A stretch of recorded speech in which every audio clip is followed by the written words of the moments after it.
నిన్న నా దగ్గరికి ఏకశిలా నగర్ కాలనీ వాసులు వచ్చింది.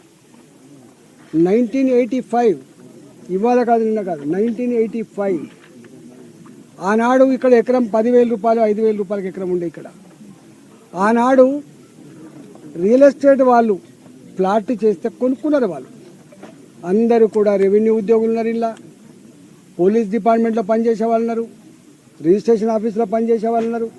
ఇలా 32 డిపార్ట్మెంట్లలో పనిచేసేటువంటి ఆనాటి చిన్న ఉద్యోగులు ఇక్కడ జాగాలు కొనుక్కున్నారు.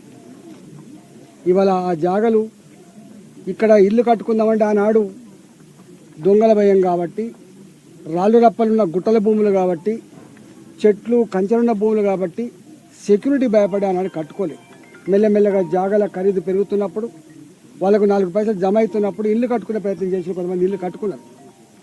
ఇవాళ ఇల్లు కట్టుకునే ప్రయత్నం చేస్తున్నప్పుడు ఇక్కడ మొన్న కొత్త గవర్నమెంట్ వచ్చిన తర్వాత మొన్నటి వరకు పాలక మండలి గ్రామ పంచాయతీ ఉన్నంత వరకు, మున్సిపాలిటీ ఉన్నంత వరకు వాళ్ళకి పర్మిషన్లు వచ్చినాయి. కానీ కొత్త ఈ గ్రామ పంచాయతీ పాలక మండలు వాళ్ళ టైం అయిపోయిన తర్వాత స్పెషల్ ఆఫీసర్ల పాలన తెచ్చి ఇక్కడ కట్టుకునేటువంటి ఇండ్లకు పర్మిషన్ ఇస్తలేరు. అంటే కంచే చేరుని మేచినట్టుగా ఏ పేదలకైతే అండగా ఉండి వాళ్ళకు పర్మిషన్లు ఇచ్చి ఇల్లు కట్టుకుంటాడు చేయను ప్రభుత్వమే స్వయంగా ఇక్కడ ఇల్లు కట్టుకోకుండా నిషేధించింది. పర్మిషన్ ఇస్తలేరు. ఇవాళ కట్టుకునేటువంటి వాటికి ఇలా కూలగొడతా ఉన్నారు. కూలగొట్టేది ప్రభుత్వ అధికారులు కాదు, కూలగొట్టి గుండాలు కూలగొడతా ఉన్నారు. ఇవాళ గ్రామ పంచాయతీ లేఅవుట్ ఉన్నప్పుడు 2007లో ఒక చట్టం వచ్చింది. గ్రామ పంచాయతీ లేఅవుట్లు ఐసీసీ కట్టుకోవద్దు, ఎల్ఆర్ఎస్ కింద మళ్ళీ రెగ్యులైజ్ చేసుకోవాలి. పాపం రెగ్యులైజ్ కూడా చేసుకుంటున్నారు. వాళ్ళు ప్రభుత్వానికి రెగ్యులేషన్ ఫీజులు కడుతున్నారు, ప్రభుత్వానికి పర్మిషన్ ఫీజులు కడుతున్నారు, అయినా కూడా కూలగొడుతూ ఉన్నారు. ఇవాళ నేను వచ్చిన ఇక్కడికి ఫీల్డ్ మీదకి నేను అనేక సార్లు రాచకొండ సిపి గారితో మాట్లాడినా, అనేక సార్లు మల్కాగిరి కలెక్టర్ గారితో మాట్లాడినా, అనేక సార్లు ఇక్కడ ఉన్న డీసీపీలతో మాట్లాడినా, నిన్న స్వయంగా రెవెన్యూ మంత్రి శ్రీనివాసరెడ్డి గారితో కూడా మాట్లాడినా. నేను ఇలా పోతున్నా అని చెప్పి ఇక్కడికి వస్తే నేను ఇక్కడ పార్లమెంట్ సభ్యుడిగా ఉన్నాగా, నేను ప్రజలతో మీటింగ్ పెట్టుకొని ఉన్నాగా ఇలా గుండాలు ఇక్కడ లిక్కర్ బాటిల్ తెచ్చుకొని బీరీ సీసాలు తెచ్చుకొని తాక్కుంటా ఇక్కడ దౌర్జన్యం చేసే ప్రయత్నం చేస్తున్నారు. రాత్రి నేను ఇక్కడికి వస్తున్నాను తెలిసి మీరు ఎంపీ గారు వస్తున్నట, మీరు ఎంపీ గారి దగ్గర పోయినట, మీ సంగతి చెప్తామని చెప్పి మహిళల మీద దౌర్జన్యం చేస్తాడు.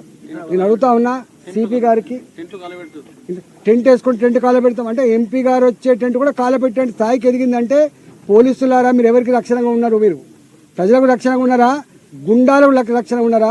ల్యాండ్ బ్రోకర్లకు రక్షణ ఉన్నారా? డబ్బులు ఇచ్చే వాళ్ళ రక్షణ ఉన్నారా? ఆలోచించుకోవాలి. ఇలా ఒకనాడు తెలంగాణ పోలీస్ అంటే ఇంత ఇజ్జత్ ఉండేది, ఇంత గౌరవం ఉండేది. కానీ ఇలా తెలంగాణ పోలీస్ అంటే ఇజ్జత్ లేకుండా పోయింది, గౌరవం లేకుండా పోయింది. మీరు ఆలోచించుకోమని చెప్పి హెచ్చరిస్తానా.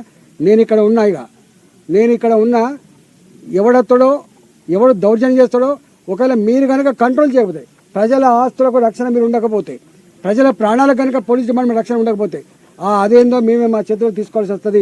మేమే గుండాలకు బుద్ధి చెప్పాల్సి వస్తుంది, మేమే ల్యాండ్ బ్రోకర్లకు బుద్ధి చెప్పాల్సి వస్తుంది, మేమే ఈ చిల్లరగాళ్ళను తరిమికొట్టే పరిస్థితి అని చెప్పి హెచ్చరిస్తా ఉన్నా.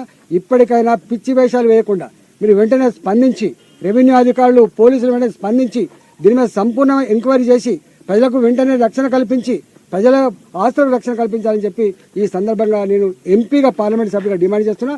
లేకపోతే ఎంపీగా మా భారతీయ జనతా పార్టీ కార్యకర్తలుగా మేమే మా ప్రజలను కాపాడుకుంటాం, మేమే ప్రజల ఆస్తులకు రక్షణ ఇస్తామని చెప్పి ఈ సందర్భంగా తెలియజేస్తా ఉన్నాం.